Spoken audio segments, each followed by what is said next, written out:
ತಿಪಟೂರು ನಗರದಲ್ಲಿ ದಿನೇ ದಿನೇ ಕುಡಿಯುವ ನೀರಿಗೆ ಹಾಹಾಕಾರ ಹೆಚ್ಚಾಗಿದ್ದು, ಒಂದು ಬಿಂದಿಗೆ ನೀರಿಗೆ ಪರದಾಡುವಂತಹ ಪರಿಸ್ಥಿತಿ ಕೂಡ ನಿರ್ಮಾಣ ಆಗಿದೆ. ನಗರದ ಗಾಂಧಿನಗರ, ರಂಗಾಪುರ ರಸ್ತೆ, ಲಕ್ಷ್ಮಿ ಟಾಕೀಸ್ ಪಕ್ಕದ ರಸ್ತೆಗಳಲ್ಲಿ ದಿನ ಬೆಳಗ್ಗೆ ಎದ್ರೆ ಸಾಕು ಒಂದು ಬಿಂದಿಗೆ ನೀರಿಗೆ ಕುಟುಂಬದ ನಡುವೆ ಜಗಳಗಳು ನಡೀತಾ ಇರುವಂಥದ್ದು ಸರ್ವೇ ಸಾಮಾನ್ಯವಾಗಿದೆ. ವಾರಕ್ಕೊಮ್ಮೆ ನಗರಸಭೆ ವತಿಯಿಂದ ನೀರನ್ನ ಬಿಡಲಾಗ್ತಾ ಇದ್ದು, ಈ ನೀರು ಯಾವುದಕ್ಕೂ ಕೂಡ ಸಾಕಾಗ್ತಾ ಇಲ್ಲ. ಈಗಾಗಲೇ ತಿಪಟೂರು ನಗರದಲ್ಲಿ ಹೇಮಾವತಿ ನೀರು ತಿಂಗಳಾದರೂ ಕೂಡ ಬರದಂತಹ ಪರಿಸ್ಥಿತಿ ಕೂಡ ನಿರ್ಮಾಣ ಆಗಿದೆ. ಈ ಕೂಡಲೇ ನಗರಸಭೆ ಅಧಿಕಾರಿಗಳು, ಜನಪ್ರತಿನಿಧಿಗಳು ಎಚ್ಚೆತ್ತು ಶಾಶ್ವತ ನೀರಿನ ವ್ಯವಸ್ಥೆಯನ್ನ ಕಲ್ಪಿಸಿಕೊಡಬೇಕು ಅಂತ ಹೇಳಿ ಸ್ಥಳೀಯರು ಆಗ್ರಹಿಸಿದ್ದಾರೆ.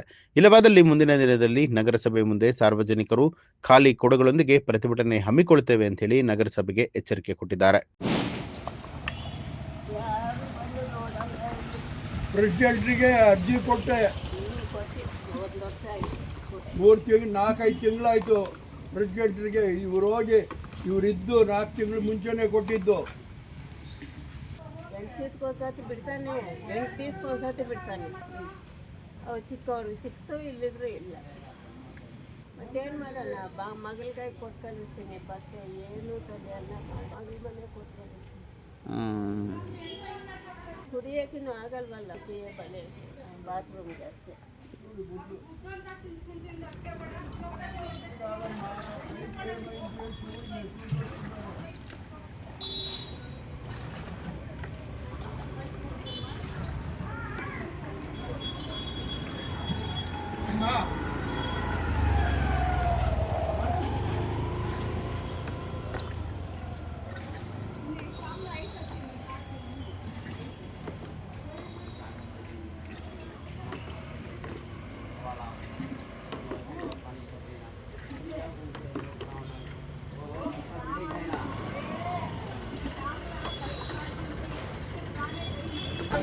ನ್ಯೂಸ್ ಅಲರ್ಟ್ ನಿಮ್ಮಿಂದ ನಿಮಗಾಗಿ.